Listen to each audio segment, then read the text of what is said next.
speak on it with who you with, Curtdog. I'm out. I'm out. I'm out. I'm out. Welcome to speak on it with who you with, Curtdog. I'm M. I'm M. I'm M. Welcome to speak on it with who you with, Curtdog. Welcome to speak on it with who you with, Curtdog. I'm M. I'm M. I'm M. I'm M. Welcome to speak on it with who you with, Curtdog. Welcome to speak on it with who you with, Curtdog. I'm M. Welcome. I'm M. Welcome. I'm M. Welcome. I'm M. Welcome to speak on it with who you with, Curtdog. Welcome to speak on it with who you with, Curtdog. I'm M. Welcome. I'm M. Welcome. I'm M. Welcome. I'm M. I'm M. Welcome to speak on it with who you with, Curtdog. Welcome to speak on it with who you with, Curtdog. I'm M. Welcome. I'm M. Welcome. I'm M. Welcome. I'm M.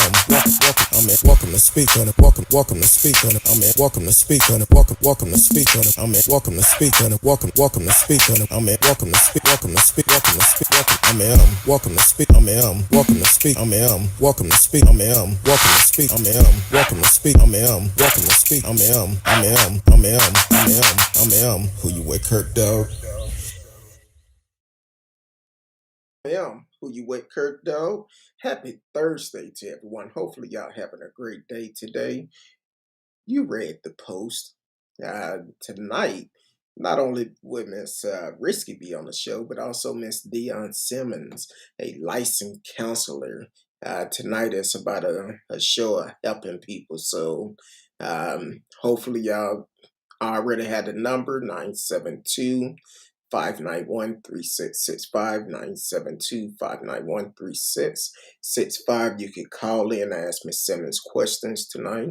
And we're going to deal with some stuff tonight. So I'm not going to hold y'all up. So Miss Rskee, how you doing tonight? I've been better.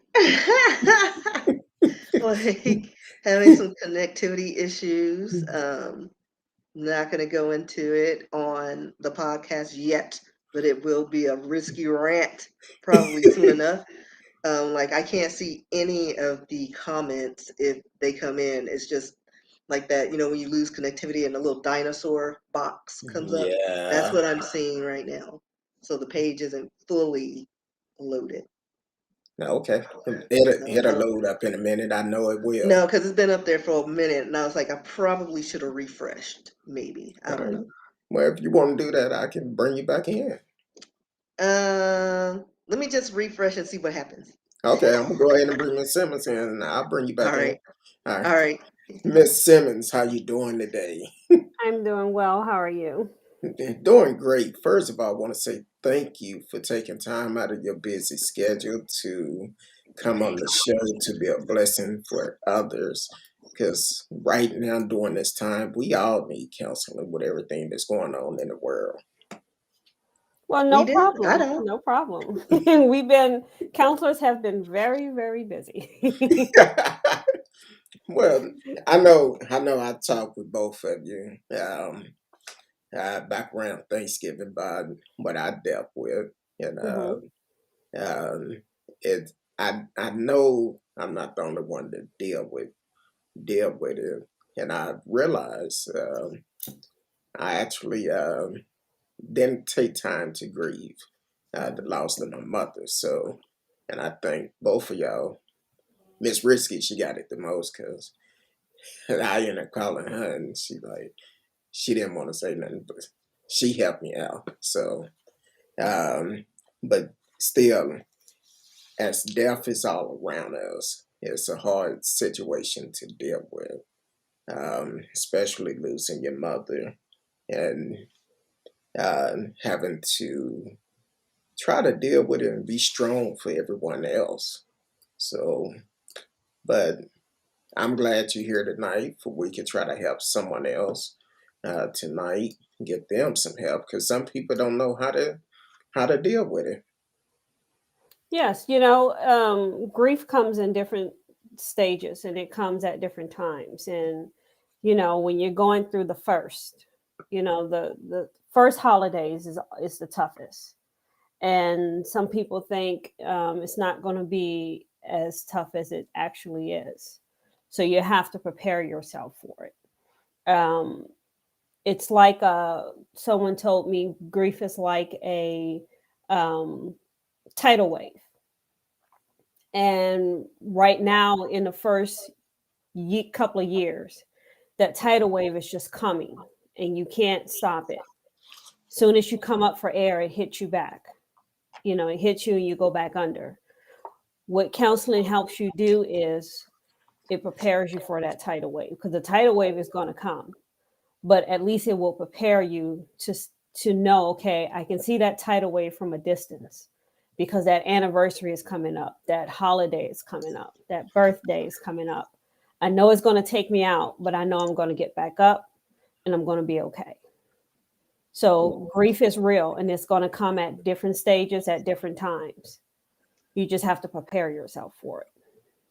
Most definitely. It's amazing because I was working one day and I was talking with this guy, and he asked me. He said, "How was your Thanksgiving?" I said, "Well, it was good. Never met the guy before." I said, it was okay, but it was rough." He said, "What you mean it was rough?" I said, "Because this was the first year without my mother." And he just started saying, "Man, I lost my mom about 5 or 6 years ago. And every once in a while, I pick up the phone, call her number, and I realize she's not going to answer." And I'm like, "I've done that too." And I'm like, "Man." So we talked, and I wish the brother and I would have communicated a little bit more, but he was going to do his work. I'm trying to do mine. So we didn't get a chance to communicate it, more about it, because even 5 or 6 years ago, when his mother died, still today, he still pick up the phone. And what a lot of people don't realize, there's no time limit on this. There's no time limit for grief. Some people say, "Oh, it's not that bad. It's been a while." No, you don't know what type of relationship Mm-hmm. that person had with their loved one. Um, I look at several things because my mom's birthday and my birthday are day apart. So it's like every year we used to do cookouts every year for her birthday. So it was a bit different than most people. So it's rough. Right. You don't get over the loss. You just learn how to cope with it. Yes. And what you I see Miss Risky's back now. Her internet Yeah. is messed up. Yeah. Let them It's make gonna it. Let them. like I hope it's done doing whatever it's doing. Hopefully, we'll keep our finger crossed. Um, then also, um, with this pandemic, it seemed like every other week or so, or months or so, it's a new variant to come out, which we just heard on the news. I think it was when I got home. They was like, um, "Now we may have to take another booster shot." I'm like, "I haven't got my first booster," and they already talking about another one. Yeah. I'm like, "Wait a minute, something's not right," and that could be very stressful having to take shots because I don't like needles, and that's a I prefer to be hit in the mouth instead of drawing blood. But that's just me. Um, so it's rough, uh, all Yeah, around there's a us. lot of stuff going on. Like people haven't even dealt and figured out how to cope with the first the lockdown we had with the initial start of COVID. And we were secluded from everyone, our loved ones, peers, for almost a year. So we never really recovered from that. And so now they're just throwing us out there in all these variants and rules, and we're still wearing face masks, and most people aren't even acting right now. Mhm. So it's like we never really had time to even decompress from all this. We're just kind of going through the motions. So it's just like that bunch of wackadoo people running around with masks. So Exactly. yeah, Yeah, I think it's people are still trying to process this virus, and now that it just keeps mutating, um, and then you have people who don't believe in it, right, right? They think it's a hoax, even though people are dying every day, and you have to deal with that. Um, and then you have to deal with the people who have lost people and the grief that they're dealing with, because it is real.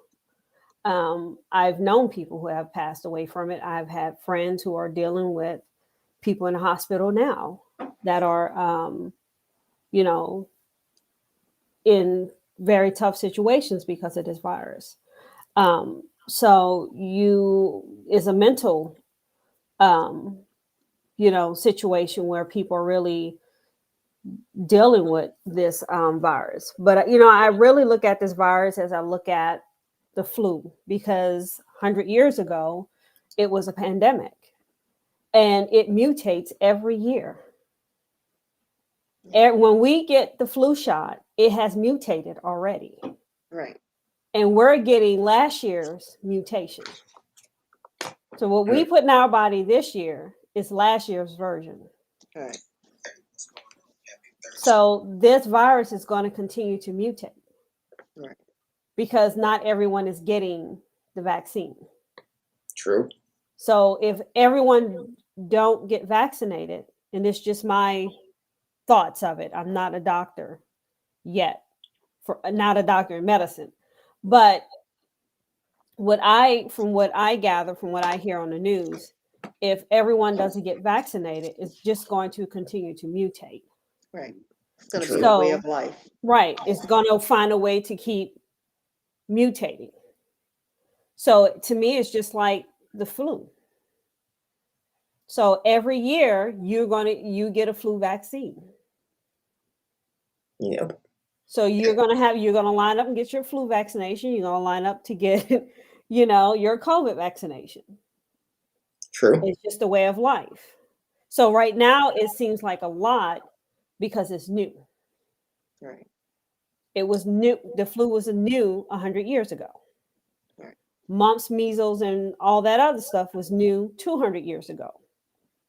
So, this is just that version of it, from what I gather from my reading. So it's right. just Even processing it smallpox, all. Yeah, all of that was an stuff. issue, Right. and now they're like, even though I feel cheated that my niece didn't have to go through chicken pox like we did, to me it Mhm. was like a rite of passage, you Mhm. know, to have all the lotion on your body. Mhm. Maybe you got some war wounds. I Mhm. came out lucky, so I don't have too many scars. But to find out, from my sister, oh no, she got a vaccine or a shot. I was like, what? Mhm. That's not fair. Exactly. But yeah, it's like, but you don't see too many cases. Yes, I'm sure that, here and there in like these town, small countries, Mhm. yeah, it pops up, but we have a handle on it. There's a vaccine for it. Right. And I think initially we should have had a longer lockdown to kind of get a handle on it. I don't think it was handled properly, but we're here. And Mhm. so now we just gotta try to do our part so that it won't spread so much. Right. But at the end of the day, people, like I've said on the show numerous times, we need better healthcare, True. because one of the things that's lacking and why we're doing the wackadoo things we're doing is lack of mental health care. Mhm. Because like you don't go to the doctor unless something broken or you bleeding out. Right. Mhm. But we need to get this right.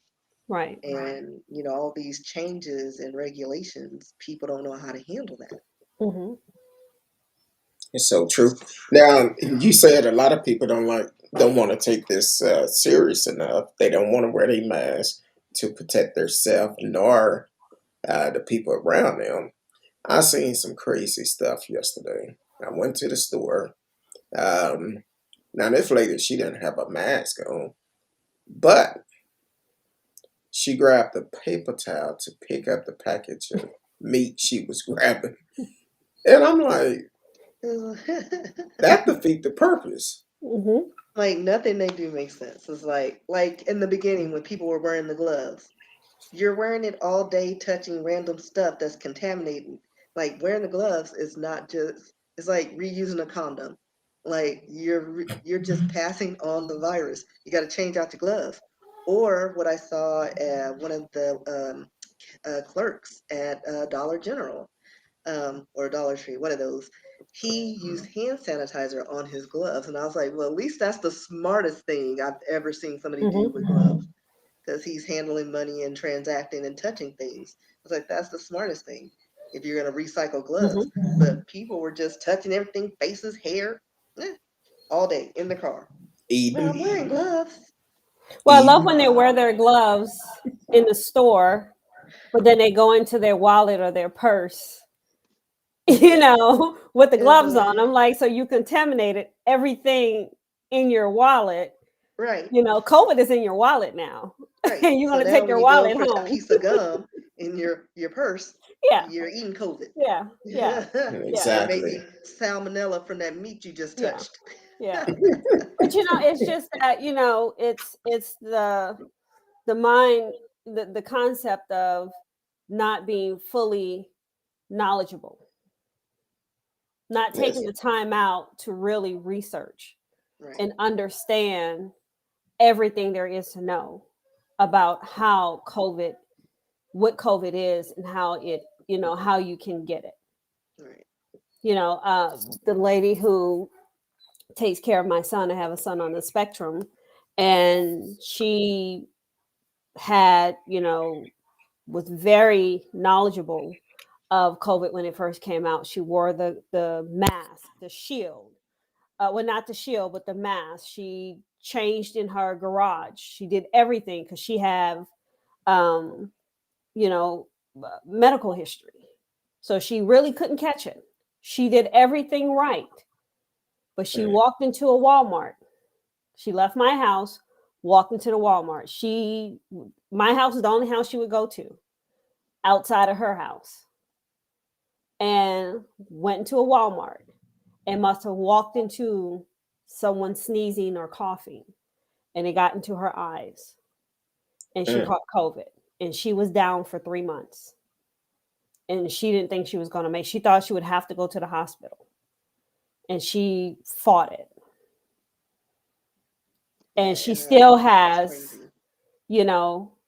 issues from it. And this was a year ago. She still has complications from it.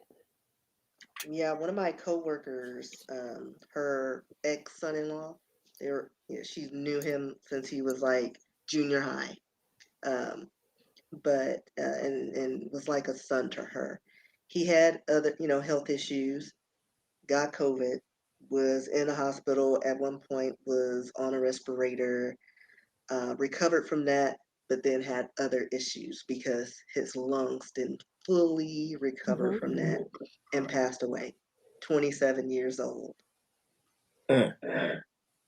with a 10-year-old, and it's just like,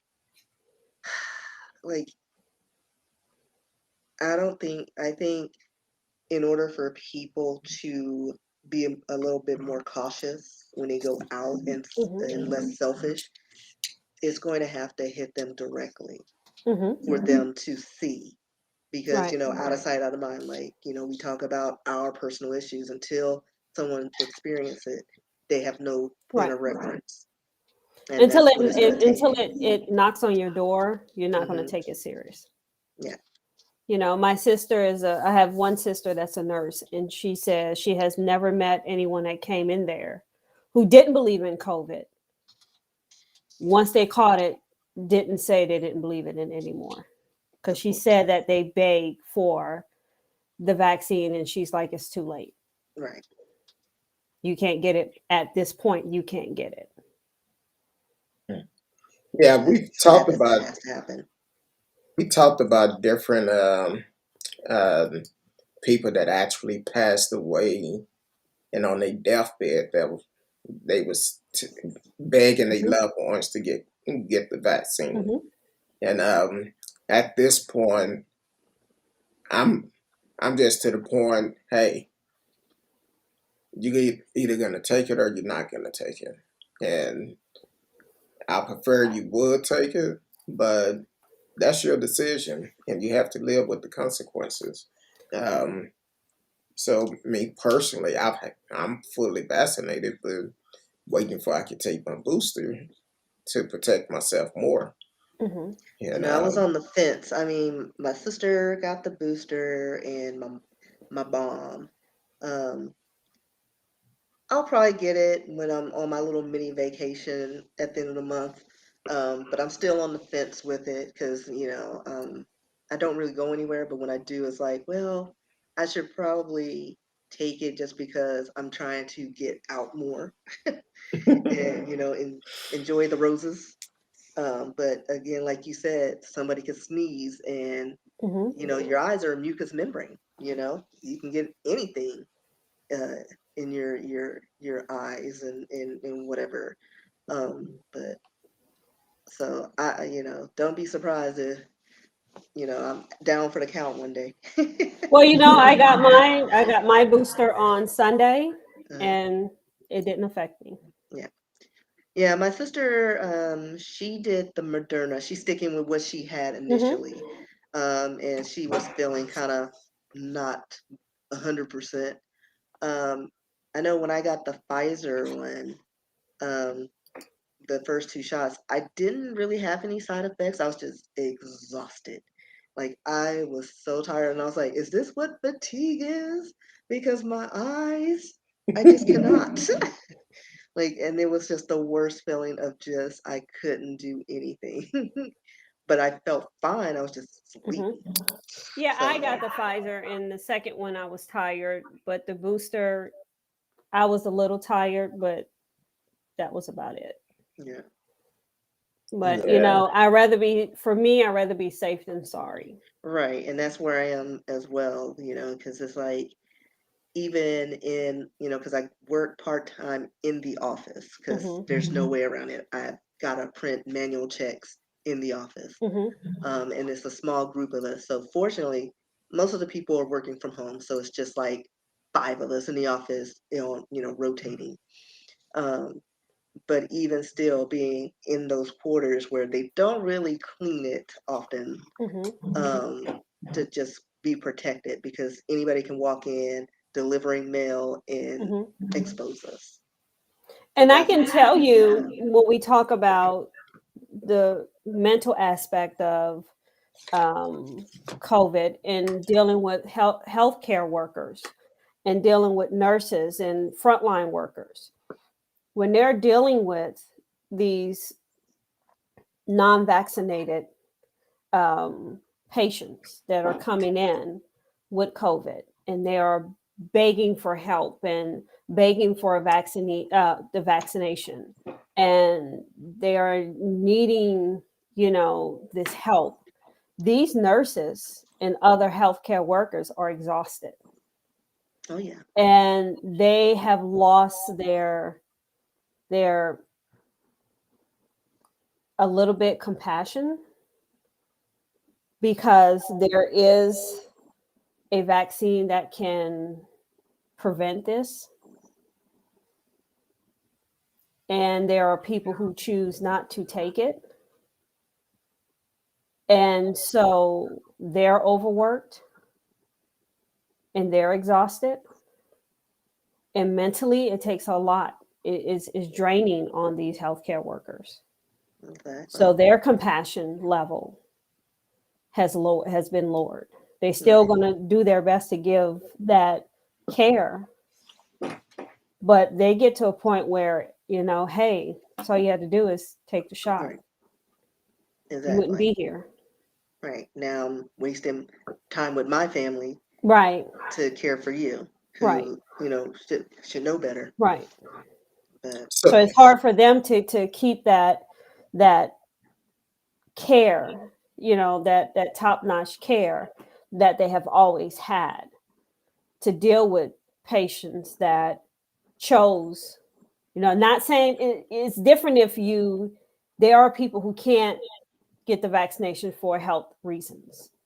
But if you're just going around saying COVID is not real, I'm not doing it, I don't believe in it, all this other It's a stuff. conspiracy. It's a way Right. for the But government to you go control in us. there and you find out you're COVID and you need a ventilator or you need this stuff. And now you're begging for this care. And these nurses are exhausted and these healthcare professionals are exhausted.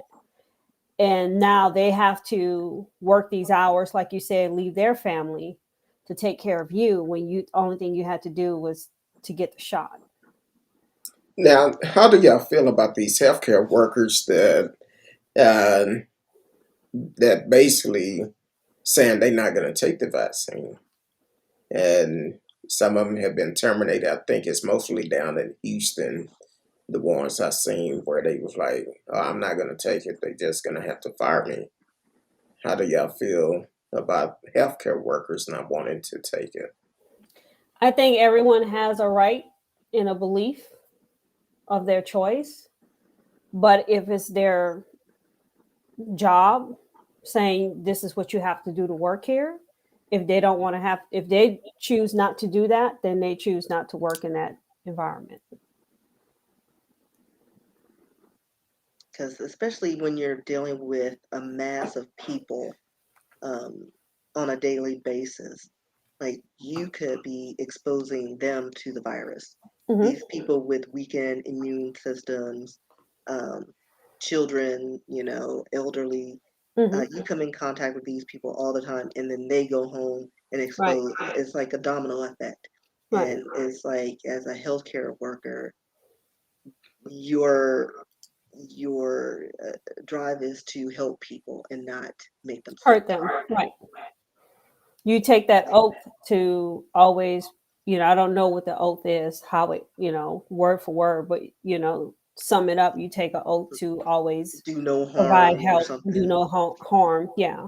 So by not protecting yourself and you could endanger someone, you can't do that.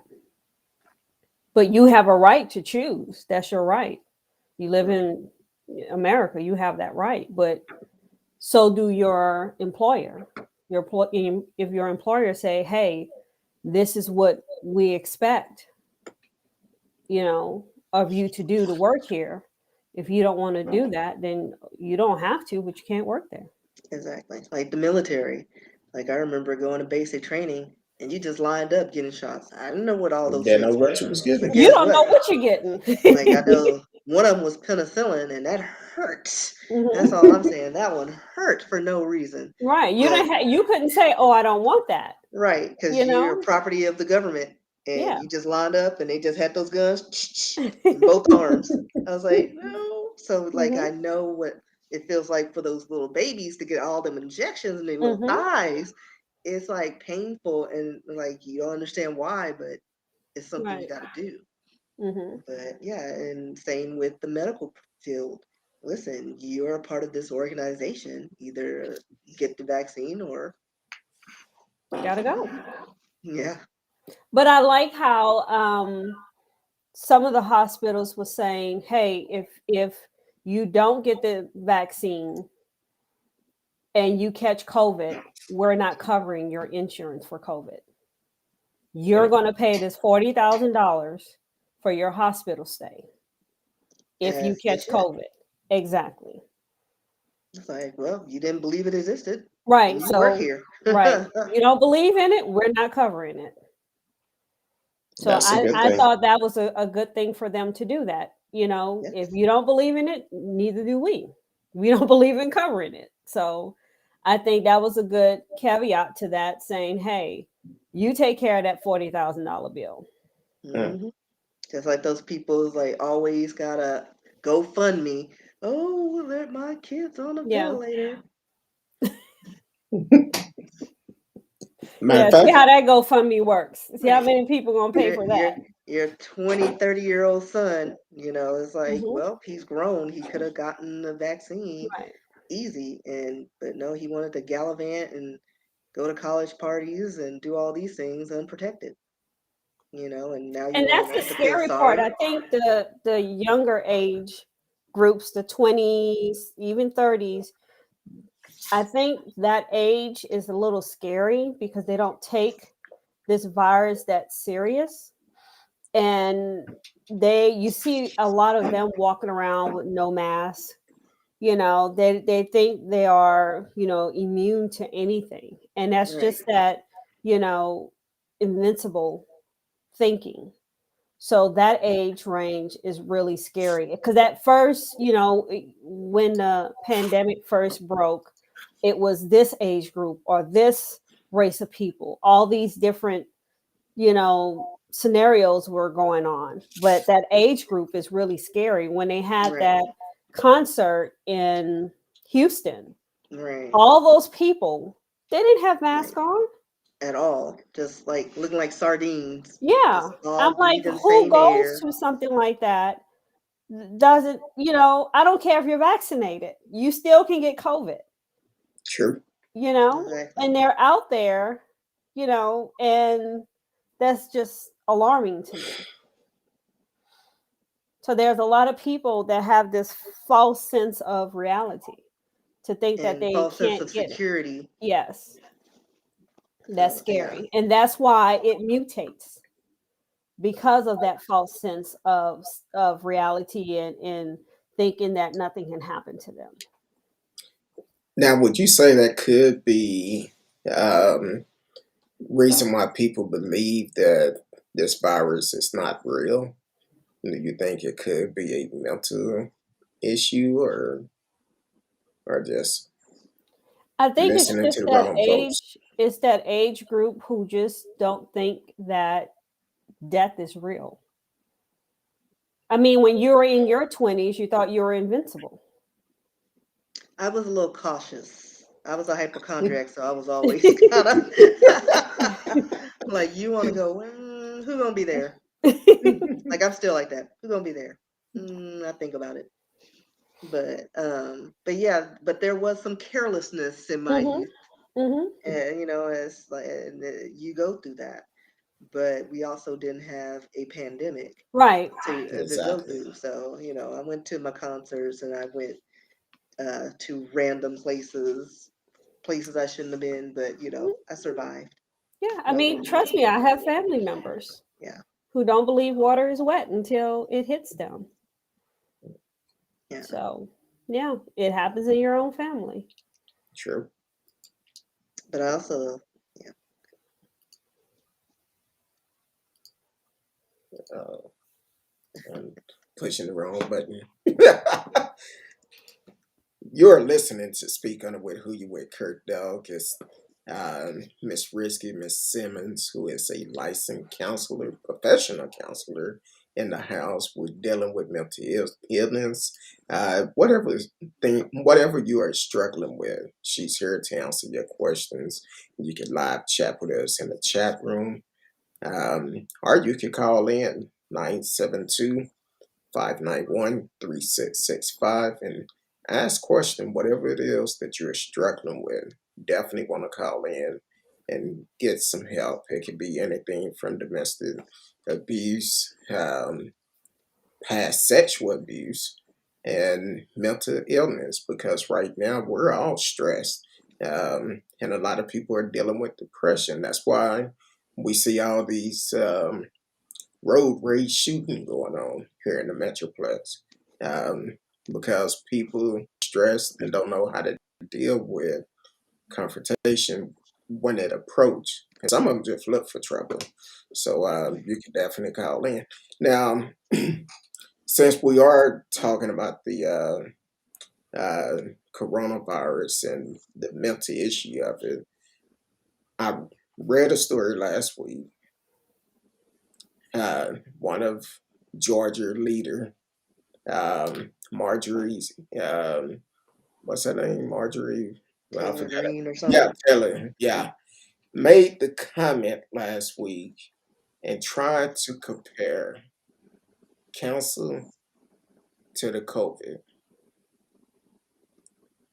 And I'm like, how can you compare the two? I'm thinking she probably was dropped on her head as a baby. I don't know. Yeah, like the logic was just not there. It's like cancer to COVID. Okay, like I can't just stay locked up in a house and not, get cancer. Either I get cancer or I get, because like that, you can't avoid that. Um, but COVID, you can avoid that. If you can try to minimize your exposure, but you can't minimize your exposure to cancer. Like I didn't even understand that relationship she was trying to make there, because it was just twisted. Like Yeah. it just makes you wonder, like, what is in your head? Like she probably has little birds like in her head swinging on a swing, chirping at each other. Like I just don't understand that, but I don't know. That that's the world we live in now. If Sometimes people just talk without think. A lot of people just talk without thinking, Yeah, and when you what try to you can't rationalize irrational thoughts. exactly. Yeah. So well said. Um, well said, because any other time it would have been something else.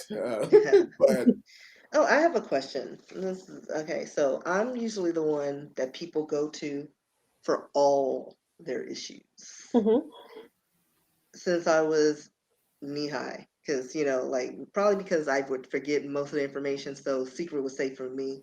mhm. I can retain some, but, for the most part, I check out because I got my own issues. But for some people, like they dump all of their luggage, like enough for a 3-year voyage. And I'm trying to like I don't know how to handle that. Like, and sometimes I end up getting pulled in. Like I'm cool, calm, and collected, but after a while it's like, oh my gosh, like Mhm. why? Why am I the one? And it's like a few people in my life, and I'm just like they'll call or whatever, and I look at the phone and I have to think, Do you am want to I in answer? the right place mentally for this? Like, how much wine did I drink? Because if I drink enough wine, I'm not going to be able to handle it the way I should.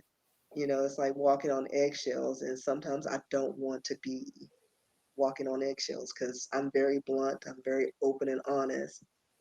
And I'm going to tell it like it is, but sometimes it's like it's not worth the grief. Mhm.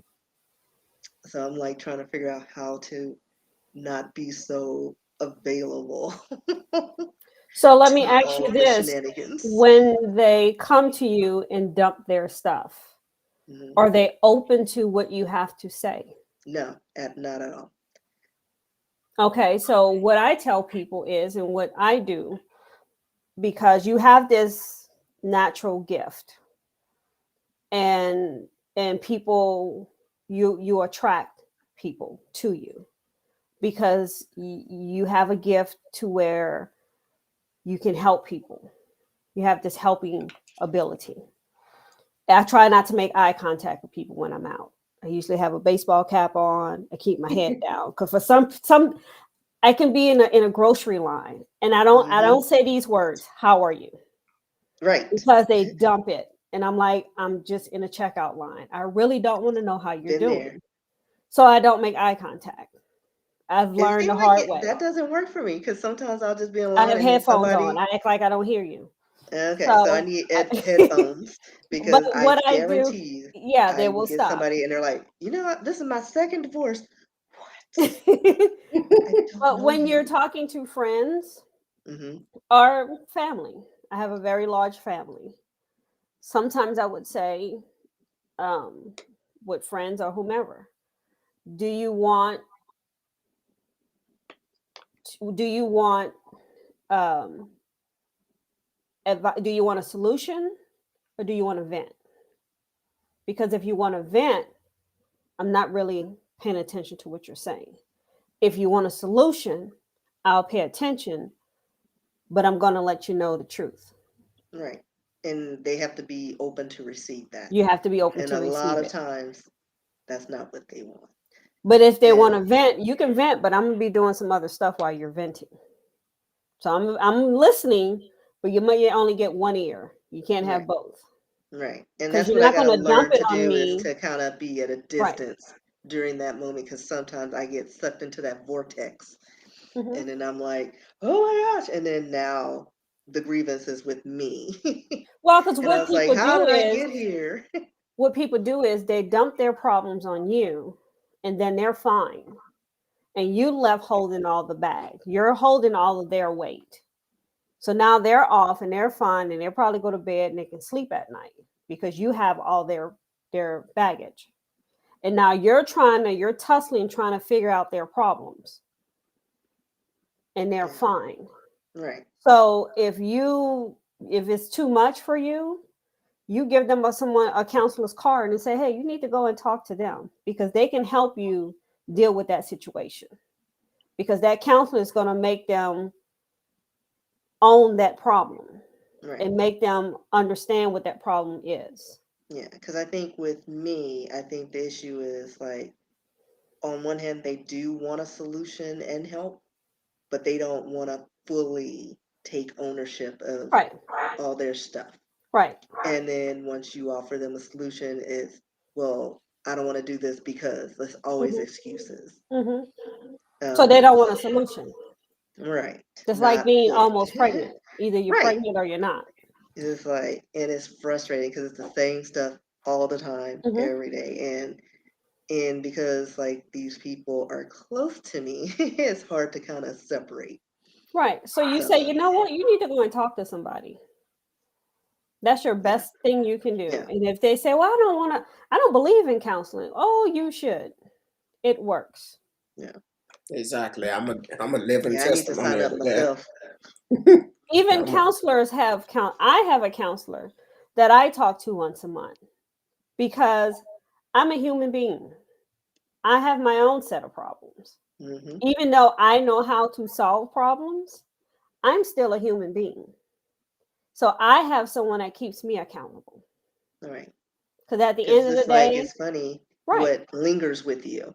Mhm. It's like, yeah, you may be out like gung ho and like, oh, well, I was able to help my friend, but then all of a sudden there's some in the back and you're like, wait, why can't I release all of this? Well, I have learned because I worked 17 and a half years for CPS.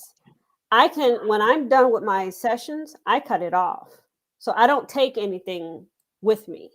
Right. Because I've been doing this for a long time and I worked for CPS for a long time.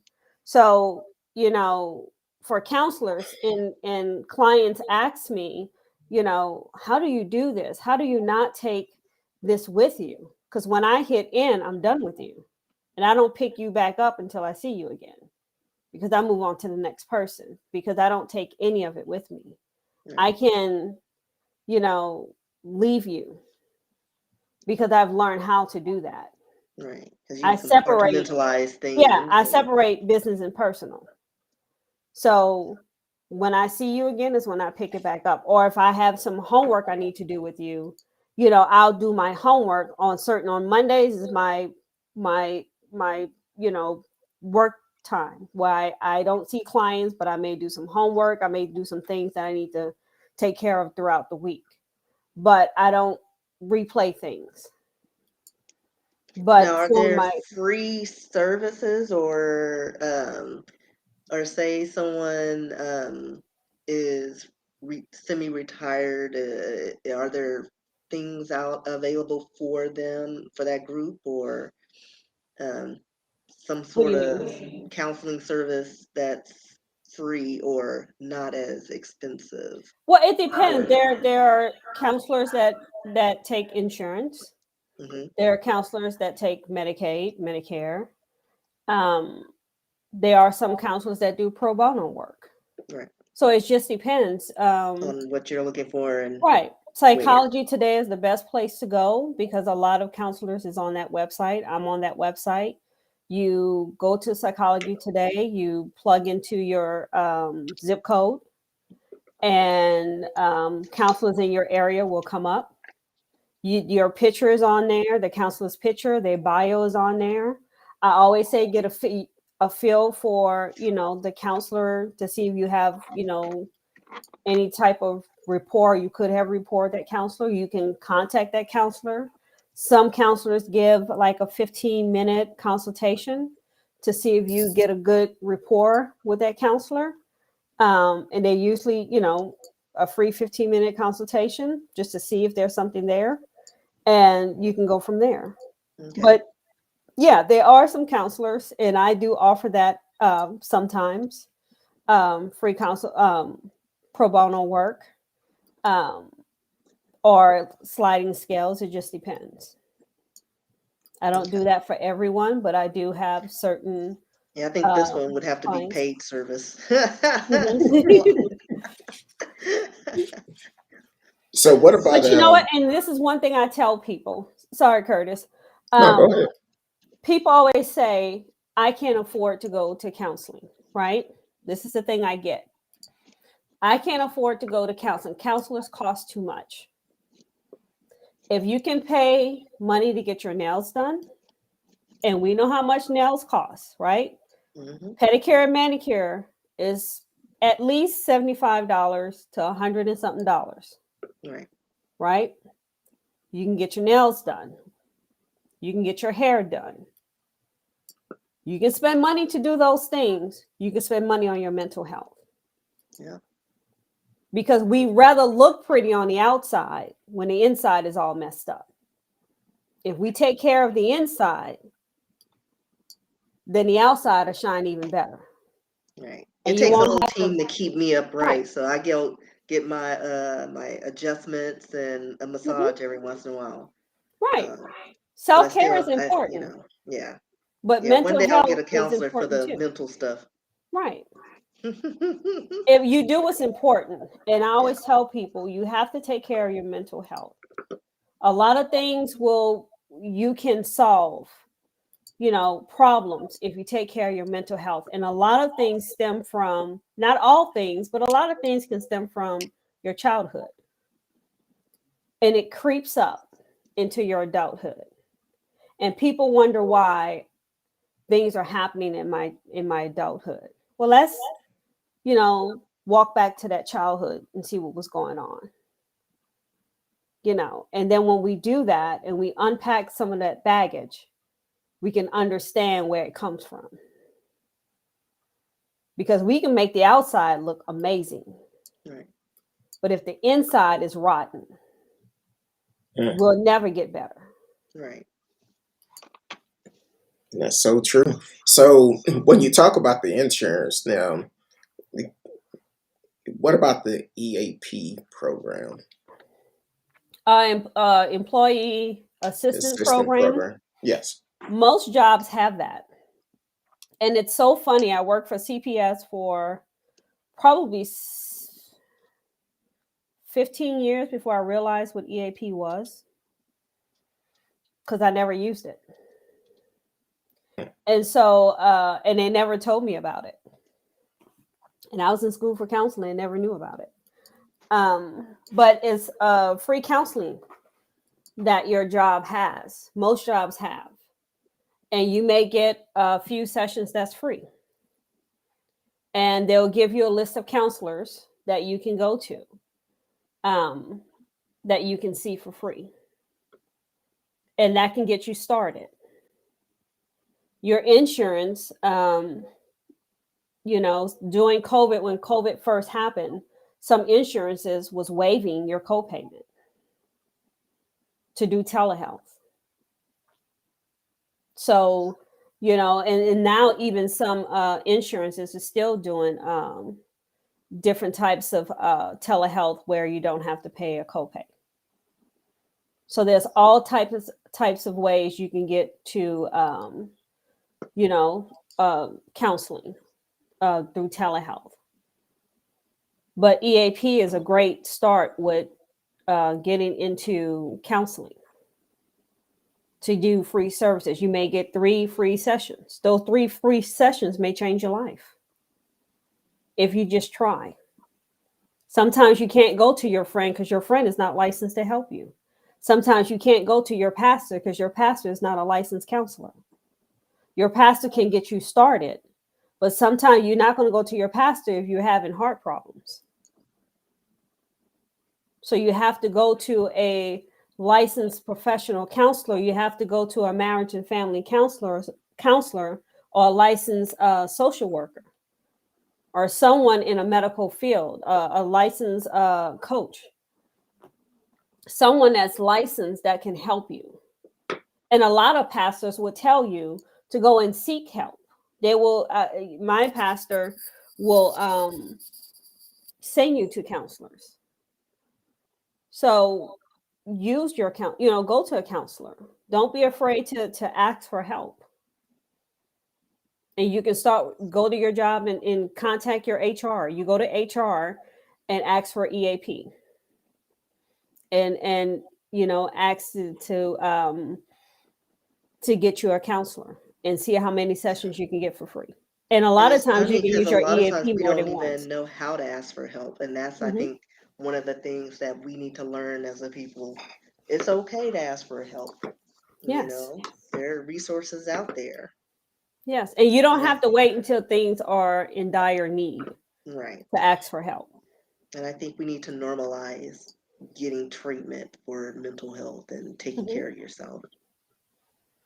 Now, what I've learned from taking counseling, the only way it's really going to help you have to be honest. Honest with yourself, honest with the counselor. That's the only way they can provide the right type of help for you. And I tell this story all the time on the show. The first couple of sessions, I came in there, had my arms folded. My counselor asked me a question. I give them a short answer. Then by that third time, I'm in there crying. I'm like, okay. So I had that breakthrough. But once I had that breakthrough, then I can go in and talk openly, talk freely. And the thing is, the counselor is just like an attorney or a doctor. They cannot share anything y'all discuss. It's between y'all. Not unless Right. you're talking about going out. We talk about that when your first session is about going over your intake session, going over paperwork, but we talk about we can't divulge any information without your consent. Even if I'm subpoenaed, I have to have your consent to give that information. So I'm not going to give any information out to anyone without your consent. And it's important to build that relationship. I know it's hard for you to open up to a stranger. We don't judge. There's nothing you can say that's going to make us say, oh my God, really? That's not, we're there to help. We're there to help you to get to a place where you're feeling your best. That's why we're there. We don't judge. We don't think any, in any way about you, in any bad way. We're there to get you to a place where you're feeling good about yourself, you're loving yourself, you have high self-esteem, you feel like you can conquer the world. You feel like you're being the best of yourself that you can be. That's why we're there. And we want you to be open and honest. We know, we have some people that open up on the first session, and it may take 5 sessions before you open up. But we're there to help guide you to be the best that you can be. No judgments. And I always tell my clients, I don't judge. I'm not there to judge you. I'm just there to help. That's good to know. Hopefully, someone will take advantage of that EAP. Just go to your HR. If you are working, go to your HR. I mentioned, I think last week on the show, I seen a billboard where the insurance company was saying they offer free counseling with their insurance. So take advantage of it because the insurance is high. Take advantage of it. So definitely get help, regardless of who you are, what you're dealing with. Kind of like what Miss Simmons just said a while ago. a lot of our issues today stems from our childhood. You've been holding on to this dark secret and don't have the don't have the strength to bring it out. So this will be a good opportunity to do it, and being able to talk about it. Free your mind. You don't have to do it by yourself. Definitely, you have somebody who's willing to help you, which is a licensed counselor, and look at the long term of it. Because I know if I go 1 week without having it, it's a terrible week for me or for somebody feelings. Yeah. And then also, like massage, they tell you after a massage, you drink your water to flush all the toxins out of your body. I mean, and therapy is a way to flush all the negative energy out of your system because mental health, like all these disorders and things like that, they could be the reason why maybe you overeat, you drink too much, and do all the things. You putting all this negative stuff inside you on top of the stuff that's already in your head. And, counseling could be a way to release all of that. And, you can release all the toxins in your body, because the mind, like your brain can make you sick. Like, I think one year I was so stressed for my job. Like, I had to let it go. I had vertigo.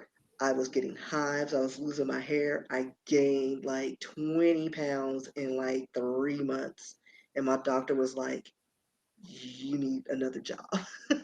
This is like, I saw you 3 months ago, and all of these things have happened. And I was dealing with so many health issues that it took a specialist and my doctor to kind of peel away the layers, and they determined, girl, you're is depression. Like all of these things. And then it's like separate things were coming into play, and they couldn't get a clear diagnosis. And as soon as we resolved those issues, like stopped losing my hair, I no longer had vertigo. And it was just like, huh, how about that? Like my own mind was making me sick from all the negative stuff I was taking in. Your body, there's a good book, and I had a client tell me that they actually purchased a book. Your body keeps the score, or yeah, your body keeps the score. I have it on my bookshelf. And what that book is about is your body, don't forget. When your body goes through a trauma, any type of trauma, your job was a trauma. Your body is reacting to that trauma, to that stressor. And it's letting you know, hey, I don't like this. Right. This is stressing me out. It's keeping score. Yeah. And it's manifesting in Yes. real symptoms. Mm-hmm. Everything from nausea, hair loss, hives, like all these random things. Mm-hmm. And it's powerful. The mind is a powerful Yeah. tool, and you have to take care of it. So when you go through any type of thing that happened to you, trauma, any type of issue in your life that you don't deal with, your body keeps the score. You may say, oh, I'm not worried about that. It sits back here. Doesn't go anywhere. But then you're going to continue to deal with it. It's going to show in different ways. You're going to act out. Your behavior is going to show it. Go Those, through a bag of Oreos and right. like, I ate a whole sleeve. So your body, these automatic thoughts come in, these negative thoughts come in, because and then that's how you're going to react. Your reaction, your thoughts, your behavior, your body is going to react to it. Your hair starts to fall out. You're angry and you don't know why, because of that situation, because of that job. You physically sick in the morning because you got to get up, or you start getting sick the day before because oh, it's Monday. Now I got to start this whole week over. Right. I remember waking up in the middle of the night, and I thought I was having an asthma attack. hadn't had asthma Mm-mm. or It was a panic anything attack. since I was a child. Hmm. Went to the doctor, he gave me an inhaler, things just like out of the blue. And it was freaking panic attacks. Hmm. And Like panic I have attacks are no real and couldn't tell you what triggered it. I think it was just the anticipation of going into that job. Like because it your had been body is Saturday reacting, and I even though go in you're on not, you Monday. don't think you're thinking about it. Your body is Right, already picking it up, right. it's It's sensing like it. dreading Monday, Hmm. you know. And it was like, yeah. I Yeah. eventually left, so I'm cool now. Hmm. And it's weird how when you release it, then your body start to relax Yes. and you start to feel it like, wow, I didn't know I was carrying that weight. That's what counseling does. When you start to release things, you start to feel better. You feel lighter because you don't realize how much weight you carry around when you're holding on to stuff. And it's funny, like your body will let you know if you're like I went to through a few jobs since then. And then there was another job and it was just I think my body was like having PTSD moments and I'm just doing payroll and then all of a sudden I'm like, okay, I can't breathe. Hmm. Like I knew this was not going to be the place Hmm. for me. Hmm. Fortunately, something else lined up and I'm at a great place. Upper management sucks, but my management team Hmm. rocks. But And the I people I tell work with rocks. I tell people, you're you know you have this intuition. People call it the Holy Spirit, people call it whatever they want to call it, but we all been born with this intuition. And you knew when you accepted that job it wasn't for you. Hmm. But you ignored that intuition. You ignored that gut feeling that told you don't do it. Hmm. But you did it anyway. Right. And you suffered the But consequences. you know, but I like to eat, so I just took what was available. Right. So But sometimes I we have knew to it listen wasn't to going to be that permanent. consequences. Right. But it wasn't permanent, and Hmm. things fell into alignment. And so it was like great. So it all worked out. So it wasn't there Hmm. too long to where I was Hmm. like, "Mm." Right. But at least you was aware of, hey, I'm going to do this for a minute, but I'm going to keep looking. Right. But we have to stay in tune with our intuition when it says, oh, hey, don't do that. Yeah. Let's Red think alert. about that. You have to Abort. be alert. Abort. Mm-hmm. Mm-hmm. Because you can That's save you a lot of heartache, heartbreak, and money. exactly. Want to welcome everyone to the show. You are listening to Speak On It with Who You With, Curtdog.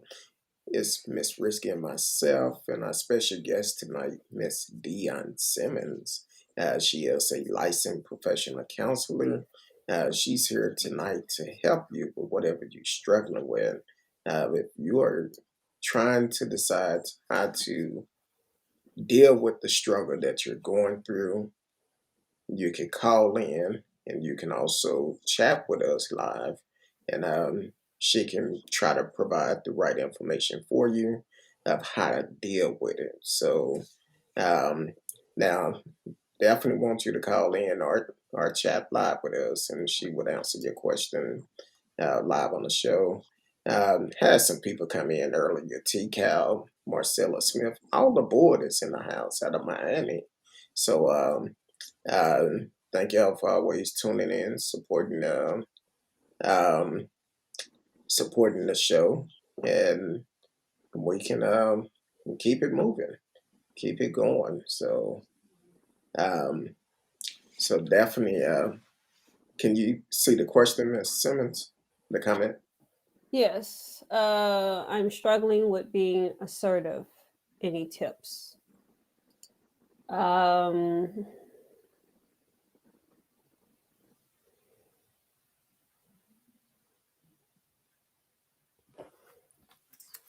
uh,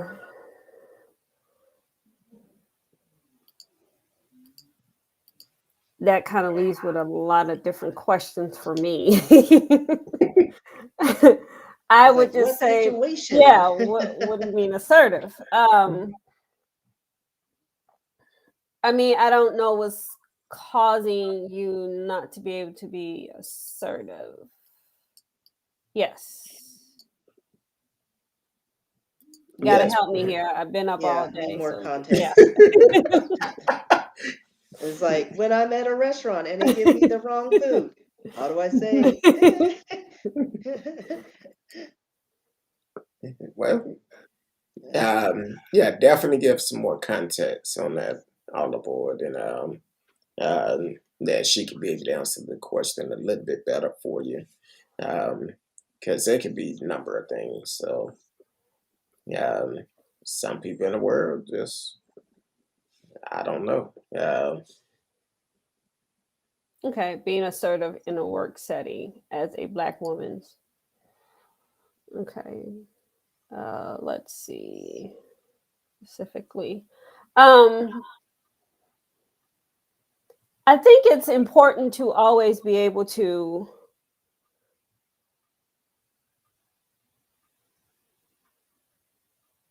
I guess stand your ground. I think it's okay to you don't have to always have to put yourself out there to be heard, but um I guess just make sure you're doing your work and you know what you're doing because you can be quiet and still be heard. Because when people see that you know what you're doing and you're doing what you're doing your job well and you're doing efficiently. I can't say it right now because I'm tired. But you're doing your job well, then they see that. I think the ones who make the loudest noise is not always the ones that know what they're doing. So to be assertiveness is for me, it's just taking care of your business at work. And that's just by doing your work um well. What do you do if you don't mind me asking? If she want to know what type of work that you do, all aboard, definitely type it in and let us know. I, I I, remember just the jobs that I've had. I'm a very quiet person. Um, I I don't need to be loud. I don't need to be in front of class, but or at my job, I don't need to be the head of anything like jobs I've had, but I've always have been chosen to lead because when I do my job, I do it well.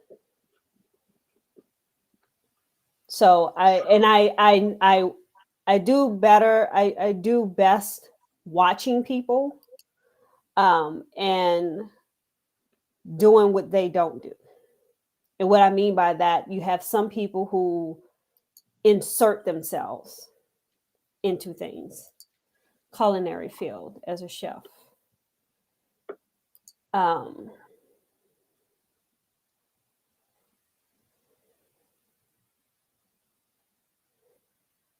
I think maybe for you, it's just, you know, making the best entrees, putting all your energy into what you're doing, letting your letting your food speak for itself. That's the best thing you can do. If you're letting your food speak for you, doesn't matter what anyone else is doing because they can't outshine your food. true. They can make all the noise they want, but they can't touch your plate. Exactly. And That's most how of you them, insert yourself and be more assertive by letting your food speak. Because that speak volumes. Those who speak in the loudest can't touch your plate. exactly, they try to talk their way out of Mm-hmm. something Mm-hmm. from looking bad, Right. knowing that Or your food criticizing tastes exactly. to bring you down. Right. but That for you know chefs, your taste, work. taste matters. Being in your field, what you put on that plate matters. So they can talk all they want. It goes by what what that palate tastes like. So for you, make your food speak the loudest to quiet all that other noise. Exactly. So that's a good question on the board. Definitely keep doing what you do in the kitchen, Mm-hmm. and um, don't worry about the haters. They're gonna hate. Mm-hmm. So, um, also, I know we talked about this before in past shows. Um, malicious parent syndrome. Um, we can hit on that for a little bit because I know you're tired. You've been up since early this morning. I really appreciate you for coming on tonight. I know it's late, but we're not going to hold you too much longer. But I do want to talk about malicious parent syndrome. I guess it was a couple of months ago. A young lady, um, I think it was DeSoto or Lancaster, um, they finally sent out an Amber Alert for a young black chick. And um, and in this Amber Alert, it said it was the non-custodian parent that actually took her. Haven't heard too much more about it. She was found, but haven't heard anything else about the case. I wish I knew more information, but when I hear about the fact of a non-custodian parent uh, taking this child, first thing come to mind is malicious parent syndrome. And I've actually talked to people that I know um, that have said they dealt with it, but they never knew there was a term for it. For the simple fact, they just thought it was baby mama drama, baby daddy drama. Or some parent being vindictive and using the Mm-hmm. child against the, as a Yeah. weapon. But that's what malicious parents do. They do exactly that. Lie to the child, keep them away from the other parent, say this, say that, and it still happened today. And unfortunately, even in the middle of a pandemic, we still having to deal with it, which I feel like it's going to be something that we continue to deal with until they make some type of law to prevent a parent from doing those things. I think, and this kind of goes back to, I think, my CPS days. You have parents who, when kids are taken from parents, and when I first started at CPS, I would see these parents and I would say, what type of parent would, not all parents, but for most of the parents, what type of parent would do these things or allow these things to be done to their children and not protect them? As the years went on, I look at those parents, some of the parents, and look at them and see them and say, these parents should have been in foster care and should have been taken from their parents. And it's a vicious cycle.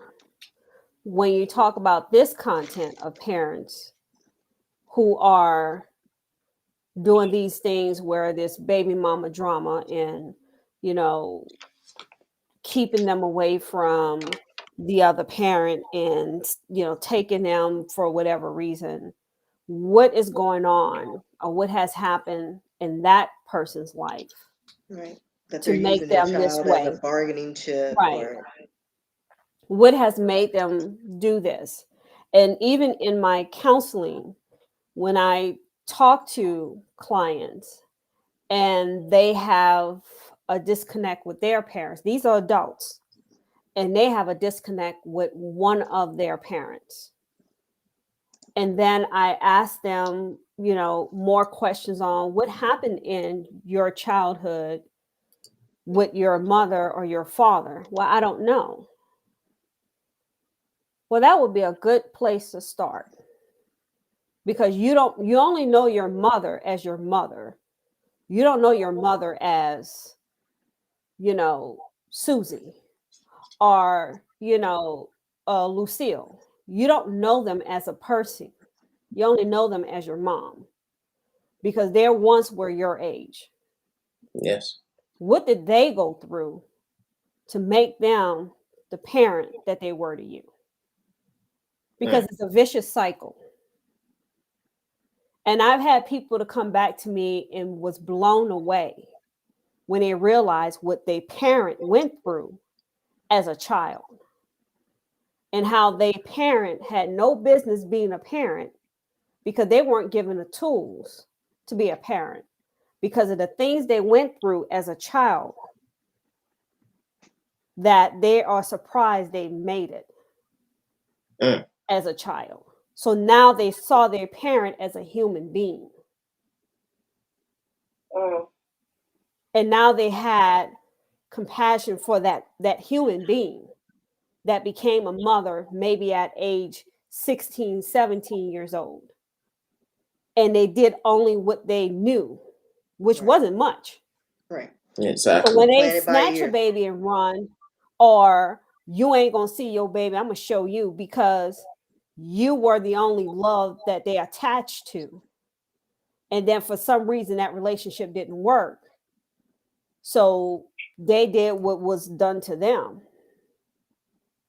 because they did what they saw. Yep. True.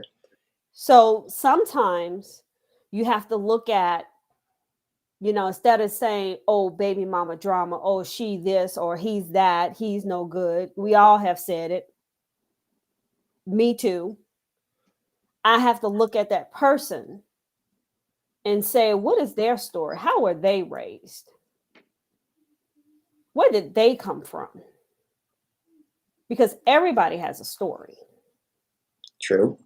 And once you get to know their story and see that human being and how that human being was raised, you get to understand how they came to be and where they are today.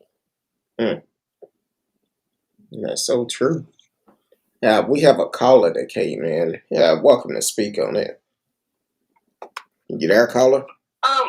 I'm here. It's all aboard. Hey, all aboard. How you doing tonight? I'm doing good, and I was looking forward to the show because you told me that you were going to have a person in the mental health profession, speaking on it, and so I was looking forward to the show. And of course, Miss Rskee, you're always appreciated. You always come with information, and of course, Curtdog always come with the facts. It's very nice to meet you, Mrs. Simmons, or Miss Simmons. I have a question, and I don't know if you can elaborate on this, but me and a good friend of mine were talking earlier today about the relationship that happens between, in the early years of a child's development, between specifically the mother and the son. When they don't have a healthy relationship with the mother, it seems like it does like extreme damage, and vice versa to the girls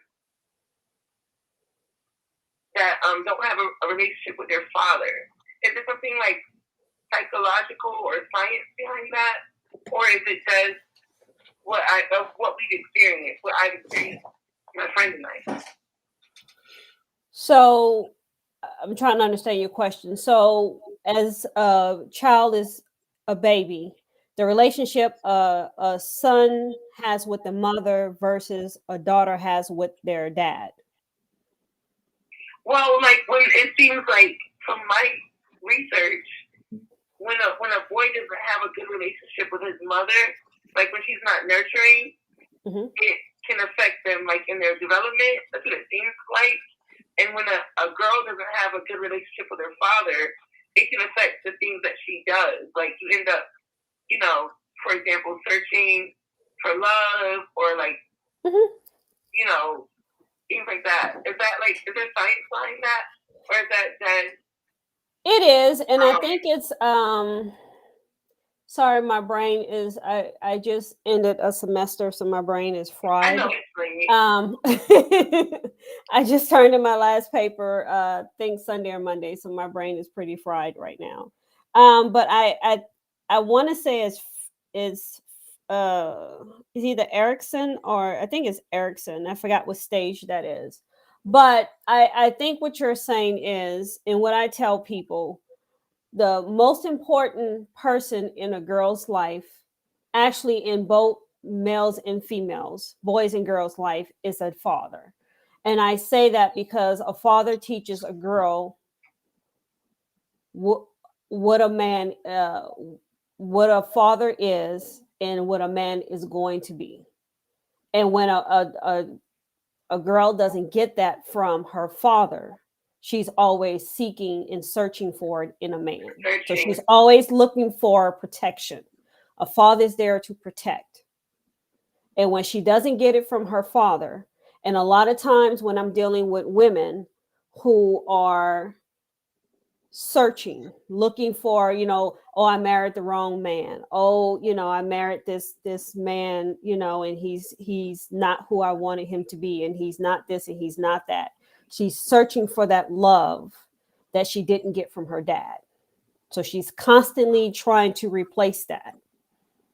And now she has to learn how to give it to herself, because she can't replace that. She can't replace what she never had when she's looking for it from another man. Now she has to get it from herself. For boys and mothers, it's the nurturing part. If they're not nurtured from their mom, they're constantly trying to seek it from a woman. Either they're seeking it or they're not going to respect a woman. So they're constantly just being disrespectful. They don't value women because they don't value their mother. Or their mother never valued them, or they never felt value from the person that they should feel value from. So, if they didn't feel value from their mother, they're not going to value women. So it's going to work both ways. If they never got it from their mother, or their mother never valued them, they're not going to value women. Because they're always seeking it. They don't trust women. That makes sense. Boys are not going to trust women because they can't trust their. Yeah, because they can't trust their mother. Right. There's two people in this world you're supposed to be able to trust. Those are your parents, your mother and your father. Because it took two people to make you. And if you can't trust those two people in the world, who can you trust? Can't trust anybody. True. Yeah, so true. You have to repair that first. That has to be repaired before you can really be in a serious relationship or repair yourself. Is what you're saying?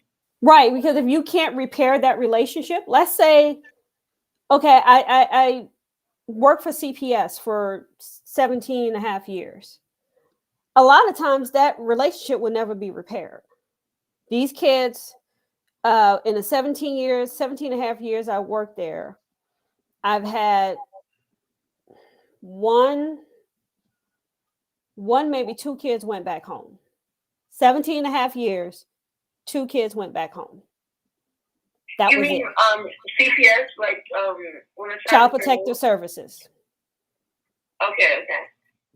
So these are when kids are removed from their home. Two families went back home. That was it. They either was placed with relatives, maybe a few were adopted, but most of them remained in foster care and aged out. They never went back home. I'm taking care of a family member, and it is very difficult. So I was just wondering, because a lot of the times they do lash out. I'm sorry to get so deep, but I think that's why it's very important to not have a parent remove one parent. Like if they're not like physically hurting the child or abusing them or mentally, if they they shouldn't remove that other parent from their life. I think that's really like hurtful for the child. But I don't know if it's like mentally, like the science behind it. So CPS just don't remove kids from parents unless they are not protecting the parent, not protecting the kids.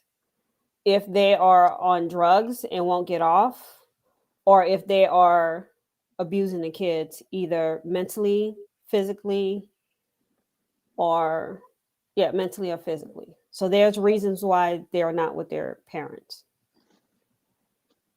okay.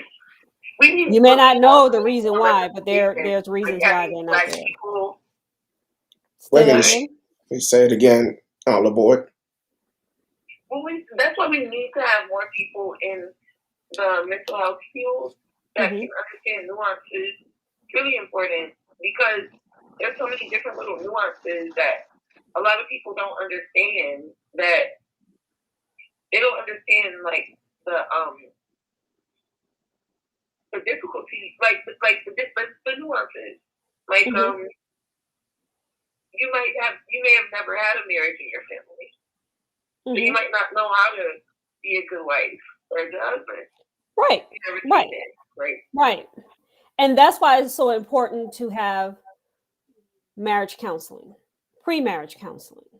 That's why it's so important to get in a network of like-minded people. Because if you don't know what marriage look like, you're probably going to fail at marriage. That's why I veer away from it, because I saw the negative side growing up, and I'm just like, I know what I don't want. Right. So if you don't I'm know, very hey, I'm cautious. divorced. If you don't know what it looks like, a good relationship look like, you're going to get it wrong if you don't have a good foundation. Right. So you have to start working on that. You can be successful at it, but you have to build at it and get your foundation strong and have the right amount of people around you, surrounding you, to make it strong. Just because you come from a broken place don't mean that you're doomed to fail. You just have to make your own. That's a fire quote. And you're doing a great thing by helping family. It's honorable of you to help family and take in your family, because that's hard to do. And they're going to have behaviors because they're not with their parents. But the best thing you can do for them to make sure that they are getting counseling that they need, and make sure that counselor understands, what it is for them to, be without their parents. The reason why I wanted to go into counseling, because working for CPS, I didn't like their counselors. I didn't like the counselors that these kids were having. They didn't get the kids. If you don't trust your counselor, you can't get any help if you don't trust them. Right. If you don't think that they understand your problems. Right. I'm not going to tell you anything about myself if I don't trust you. Right. So that's like an obstacle. But you definitely have to be honest with the counselor. And that first session is kind of like a meet and greet. Once you know them, know the feeling, and read their bio. Read their bio. See what they're all about. And then that can kind of give you a decision if you want to deal with them or not. Because me personally, I'm going to be honest, I wanted to deal with a black counselor because they would understand me better than someone else could. Now, that's just my personal choice, but I need somebody who probably have gone through some of the things I've gone through, compared to somebody who was raised with a silver spoon in their mouth. Yeah, you don't want to explain poverty and teach them poverty when you're trying to get mental health. You don't want to explain the struggle being black. Like, you don't want to explain that. So you take your time and you research. You do your research. Even for me, looking for a counselor just for myself. I went under Psychology Today. I looked at people bios. I took my time, and I'm in Arlington, Texas. My counselor is in Sugar Land, Texas. That's how long it took me to find somebody. Because I took the time and found someone just by their bio until I got comfortable with what I was reading to know that, okay, I think I can work with this person. And that's what I need to do too, so I can, it's like weed out what I'm looking for and figure out what I want and find somebody that I feel comfortable with. Mhm. It's going to be trial and error. It's like dating, which is why I don't do it at all. I stay in my house.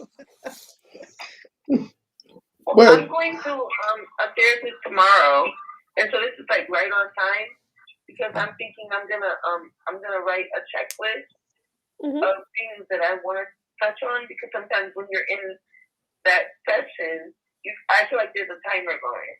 Like, oh, I got to tell them my whole life right now, and sometimes But you don't. It's like so much better. It's not just one session, so you don't have to spill your guts in 50 minutes. Well, it's one session when you're paying for it.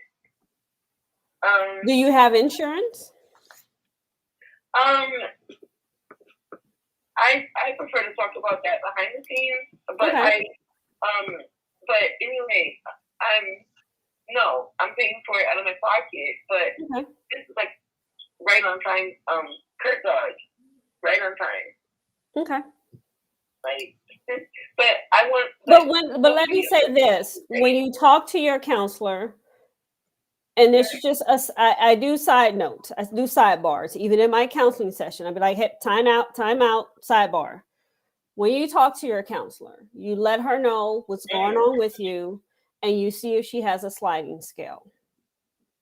If she's a counselor and she knows your situation, she will, and if she's a counselor and she's doing it for the love of what she do, and she's not doing it just for the money, she will work with you. But why wouldn't you do it for the money? I do. I mean, you do it for the money, but you also do it to help people. That's what I mean. I like that. I got to get paid. I enjoy it, but I'm here tonight for free. I do it because I love what I do. And as tired as I am, and my eyelids are closing, I do it because I love what I do. But when you find people that are, and that's what I mean by, we talked about this earlier, you find people and people do it and have sliding scales. Because you told me, hey, I'm taking care of family members and I'm doing this and I'm doing that. Hey, I'm listening to what you're saying. You have a heart. You're going above and beyond for yourself.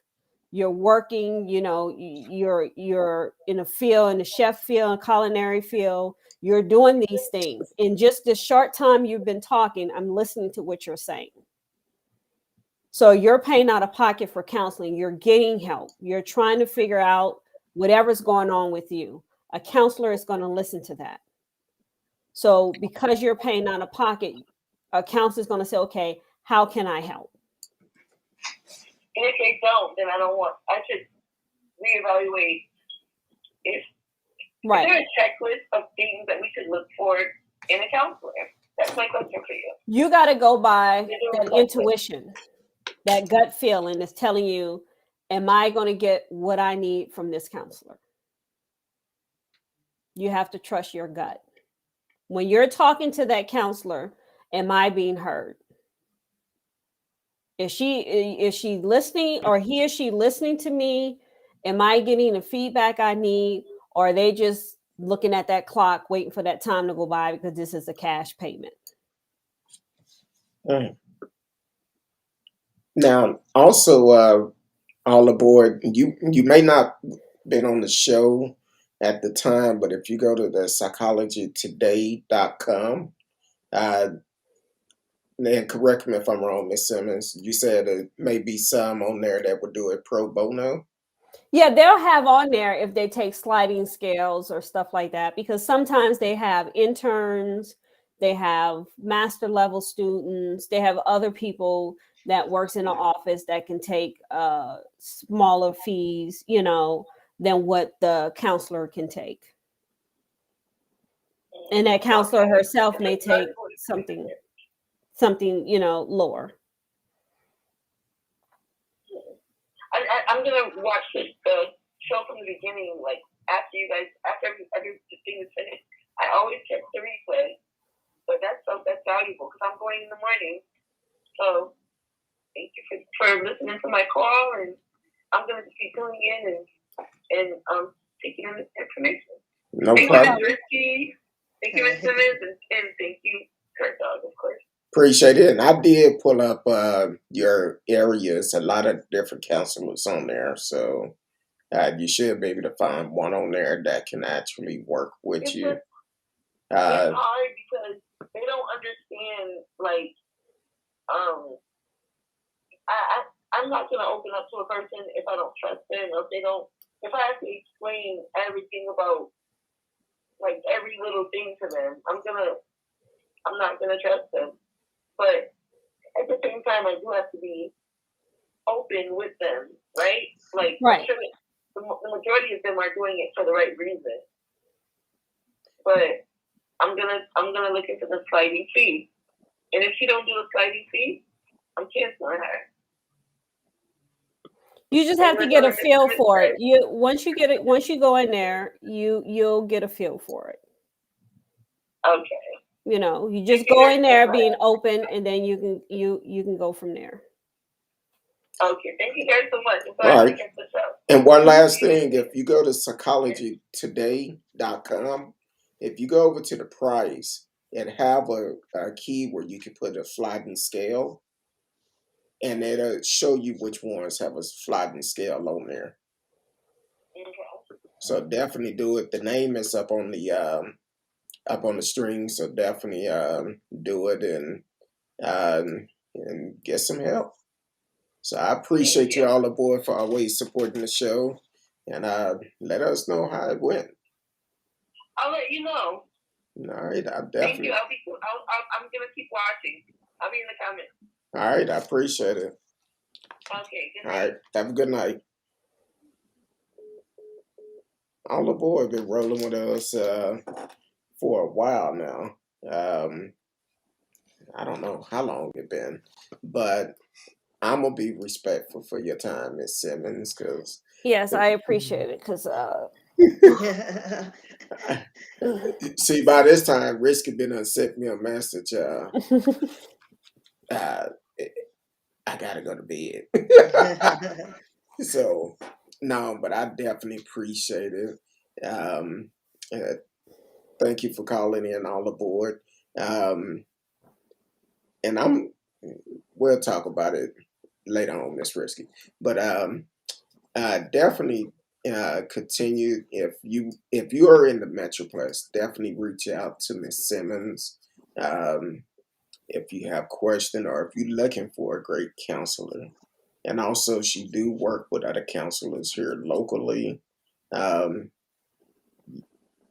She have I know he's gonna kill me, I forgot his name.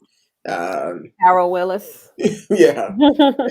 Another great counselor, and he specializes in I don't want to quote it wrong, drug and alcohol or drug and alcohol. So if you someone that is struggling with it, she have a group of counselors that she work with. If she don't specialize in that field, she can refer you to someone. So definitely reach out to her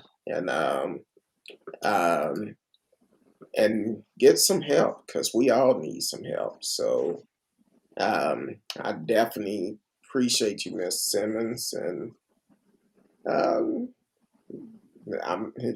Christmas time got to do something special for you. So I definitely appreciate you for volunteering your time for us coming on the show. No problem. Any closing remark, Miss Simmons? No, I just wish everyone a Merry Christmas and a Happy New Year. And I hope everyone take care of themselves and be safe out there. And, just if they need help, don't be afraid to go out there and get help. And if they know someone that needs help, tell them to get help as well. Exactly. Well, I definitely appreciate it. And until next time, Miss Rskee, were you still going to do that tonight? What we talked about? Um, we'll just post it on Okay. your page, Okay. because we still got to work out some particulars. All right. All right. Well, definitely continue to follow the show. Follow us on all platforms. Miss Rskee Books. Um, her website. RSKEEbooks.com. You can check out my works. I'm everywhere on social media at RSKEE, TikTok, Instagram. That's where I live. So hit me up on my page. We may be doing some giveaways. So just follow our pages and we'll put more information out on that. Okay. Um, and you can find me on all social media. I'm gonna be honest with you. It's best to send me a message. I will respond quicker. Um, Miss Simmons, I know I have your number up. If is that the best way of them contacting you, or do you have a social media page or a website? No, I think everything is down for now because I'll be moving into my new office in January. I'm not taking any new clients until then, but they can give me a call on that number. And my website and all that will be up in January. Oh, okay. Well, I definitely appreciate the both of you, and until next time, we will see y'all then. Love each and every one of you. Peace.